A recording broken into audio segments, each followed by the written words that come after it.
ఇచ్చింది ఈ రాష్ట్ర ప్రజానీకమేనని చెప్పి మరొకసారి తెలియజేస్తున్నాను.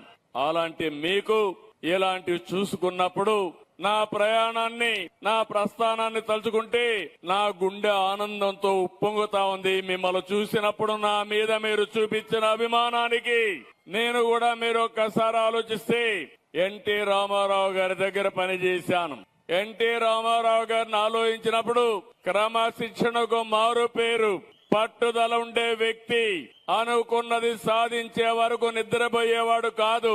ఉదయం నిద్రలేసి 5 గంటలు నేను పోకపోతే 5 గంటలు తెల్లవారితో పోకపోతే 5 గంటల 1 నిమిషానికి ఫోన్ వచ్చేది, బయలుదేరారా లేదా అని. అలాంటి కఠోరమైన క్రమశిక్షణలో పెరిగాను. అందుకే ఆయన దగ్గర అనేక విషయాలు నేర్చుకున్నాను. అయితే ఈ రోజు నేను ఆలోచించేది ఒకటే, 40 ఏళ్లుగా ప్రజలే జీవితంగా బతికాను. రాష్ట్రం బాగుండాలని ఆలోచించాను. ప్రజల జీవితాల్లో మార్పు రావాలని కోరుకున్నాను. మన బిడ్డల యువత భవిష్యత్తు బాగుండాలనేది నా ఆకాంక్ష అని చెప్పి కూడా నేను మీకు తెలియజేస్తున్నా.